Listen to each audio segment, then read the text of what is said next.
여러분 안녕하십니까. 평생 수익 채널의 부자 아저씨입니다. 저희 채널에 찾아와 주셔서 감사하고 환영합니다. 미 증시와 국내 증시에 대한 저의 견해를 들려드리는 시간인데요. 이번 코스피 3000 시대 진입은 끝이 아닌 시작이라고 자신있게 말할 수 있는 이유가 있습니다. 자, 그 이유 지금부터 시작하도록 하겠습니다. 주식으로 돈은 버는 법 알려드리겠습니다. 먼저 미국 증시를 보면 다우존스와 필라델피아 반도체 지수까지 연일 전고점을 돌파하는 그런 모습을 보여주고 있는데요. 이번 미국 증시 전고점 돌파는 IT 중심의 나스닥 중심이 아닌 다우존스 중심으로 올라가고 있다는 점이 기존 상승과 좀 다른 점이다. 자, 그렇다면 오늘 미국 증시 상승의 이유를 한번 체크를 해보면 관세 협상 관련해서 순조롭게 마무리가 될 것이라는 기대감이 지수를 상승을 하고 있다. 자, 이런 거 보면 이 관세 협상이 끝나면 이벤트가 끝나서 이제 미국 주식이 내려가는 게 아닌가. 자, 이런 부분도 좀 있기는 있습니다. 염려가. 하지만 트럼프가 누굽니까? 이 이벤트 메이커라고 할까요? 정말 그런 부분에서는 저는 걱정은 좀 없기는 하지만 협상이 마무리됐을 때 지수에 대한 이런 우려감은 조금 있다. 자, 그리고 가장 큰 협상의 마무리 이 부분이 캐나다가 미국 테크 기업을 상대로 디지털세를 부과 방침을 철회했다.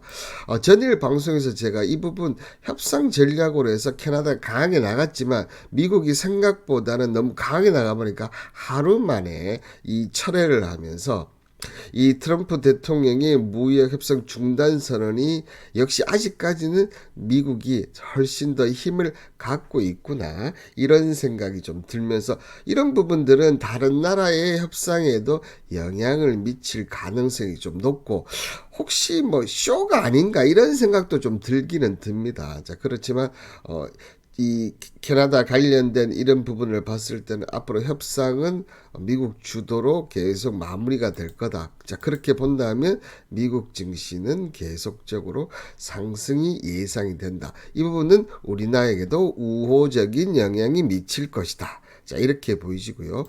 자, 미국 증시가 이렇게 상승을 하고 있는 동안 제 나라도 보시는 대로 다시 3,100포인트를 돌파를 했는데요. 자, 코스피는 현재 1.78% 상승하면서 3,126포인트를 기록하고 있고요. 코스닥은 0.68% 상승하면서 786포인트를 기록하고 있습니다. 자, 기본적으로 코스닥보다는 이 코스피가 훨씬 더 크게 상승하는 모습이고 7월 첫째 날 이런 상승을 한다는 부분들은 상당히 좀 의미가 있다. 특히나 오늘 같은 경우는 보이시는 대로 외국인들이 다시 매수를 했다는 점이 7월달 상당히 고무적으로 좀 느껴지고요. 자, 외국인과 기관의 매수 속에 기관들은 그동안 매수했던 부분을 다시 정리하는 이런 부분들. 특히나 외국인 기관들이 매수했다는 부분들은 시장이 대형주 위주로 상승. 대형주 위주로 상승은 이렇게 보시는 대로 코스피의 상승률을 높이는 그런 모습을 보여주고 있다는 겁니다. 자, 여기서 또 한 가지 좀 언급드려야 될 부분은 이 한국 증시의 상승과 일본 증시의 상승이 동반될 수 있느냐? 그렇지 않다는 거죠. 그런데 이 니케이는 지금 보시는 대로 마이너스 1.1%를 기록하고 있는데 이 부분은 아무래도 이 트럼프 발언이 가장 큰 영향을 좀 미친 것 같아요. 쌀 부족에도 불구하고 미국 쌀을 싸지 않는다 이런 부분을 질타하면서 무역 협상의 난항을 좀 표시를 하다 보니까 니케이 증시가 어떻게 보면 조정을 좀 받았고, 자, 그렇다고 본다면 이에 하답을 한다면 다시 이 일본 증시는 상승 쪽에 갈 가능성이 높다. 캐나다의 사례를 보면 그렇다는 거죠. 자, 그런 점을 봤을 때 그때 만약에 이 코스피가 어떻게 되는지가 좀 중요하다. 저는 개인적으로 그렇게 보고 있습니다. 왜냐하면 지금 다시 7월 초부터 올라온 한국 증시 여기는 여러 가지 이유가 있는데 기본적으로는 배당 관리 배당 분리 가세라든지 상법 개정안 이런 부분들이 좀 나왔고요. 특히나 한국의 경제 성장이 2025년에 발표 후에 계속 내려가면서 0.8%까지 내려왔었는데 이 부분이 지금 자, 1.0% 올라가는 경제 성장 발표가 처음. 그러니까 경기도 지금 다시 올라가는 그런 국면이 있고 주식 관련 이런 쪽에서도 계속 그런 부분이 있다 보니까 이 외국인들이 이제 다시 매수로 들어왔는데, 자, 일본 증시와 어떻게 보면 상반된 결과를 보여줬는데, 자, 만약에 이 일본이 그 관세 협상이 순조롭게 하고 있다 소식이 나 분명히 다시 이 부분을 만회를 할 건데, 이때 국내 증시가 어떻게 되는지에 따라서 자, 이 3,300이 얼마만큼 더 빨리 가느냐 아니면 조금 늦게 가느냐 이런 부분이 되지 않을까 좀 생각이 들고요. 자, 그리고 자, 이렇게 지수가 플러스 됐을 때는 보이시는 대로 차익 순매수와 비차익 순매수가 플러스로 전환이 된다는 점. 그런 점을 봤을 때는 지수 상승할 때 이 차익과 비차익이 어떻게 되는지도 한번 체크해 보시면 시장이 오늘은 강하게 계속 올라갈 수 있겠구나 없겠구나 이런 부분들을 알 수 있다는 겁니다. 자, 그럼 국내 코스피 차트를 보시면 자, 전일 그 5일선 이탈에서 살짝 좀 그 모습이 좀 그랬었는데 다행히 오늘 크게 양봉이 나오면서 다시 랠리를 지금 하는 그런 모습 지금 준비 중에 있고, 최고가가 3,133포인트. 오늘 이왕 이렇게 된 거 저는 최고가 한번 찍고 지금 추가적으로 상승을 하는 모습을 보여주면 어떨까. 그렇게 됐을 때는 좀 더 빠른 속도로 갈 수 있지 않을까 이렇게 좀 생각이 되고요. 자, 그리고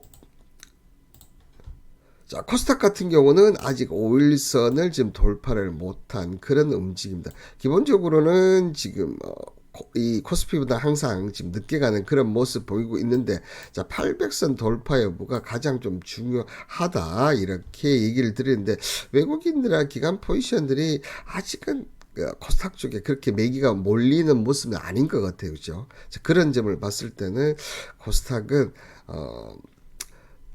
중장기보다는 좀 단기 위주로 계속 배팅을 해야 되고, 다만 이제 800이 넘어섰을 때 그 부분이 어떻게 되는지 좀 보시면 좋을까 생각 들고요.